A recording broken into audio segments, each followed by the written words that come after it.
Hi everyone, Nijansh from Heizen. We have Dan here from Upcycled Foods. Thanks Dan for coming in. Yeah, thanks for having me. Yeah.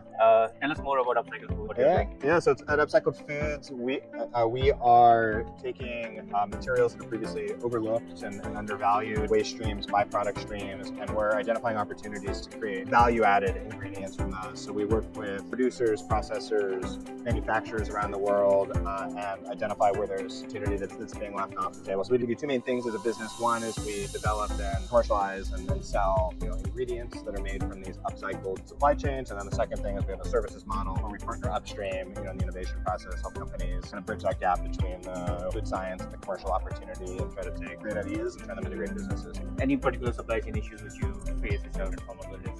I think one of the interesting things about upcycled supply chains is that we're coming in at the end of another process. So our suppliers, in some cases, are growers, but they're also beverage producers like beer companies. For example, if you look at the beer industry just in the US alone, there's over 9,000 breweries. So there's a lot of dynamics that go into what makes a suitable supply side opportunity. And that needs to be about the demand side opportunity too. So we get contacted all the time, by producers of different kinds that are interested in understanding how they might be able to participate in the upcycling. The incentives are really clear on the supply side. The more challenging part is making that connection between what's available, what's there, and what the commercial opportunity is with the end customer. Any particular tech you're using to solve for these issues?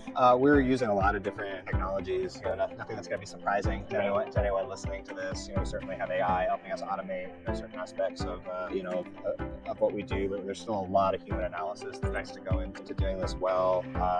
Especially when we're looking at bench work, application work, how to use ingredients, and we're using, definitely we're using tools, but there's not magic software, that's out there to do what we're doing.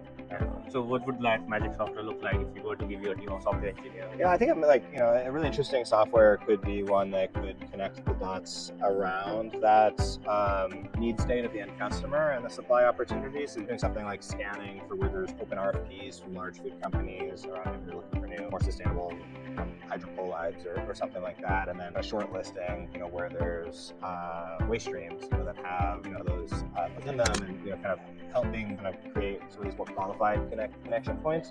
Because it's a lot easier to start with the supply side and figure out what can be done with something, but it's a lot harder to know, is this something that's actually solving a problem for the end customer? And so I don't know, maybe I think that there's a lot of, I think you need humans to do this, but maybe there's some magic software that could help unlock the demand side more easily. Sounds good. Thanks for your time, Dan, and great speaking to you. All the best for you as well. Good luck with the rest of the day. Thanks. Thank you. Yeah.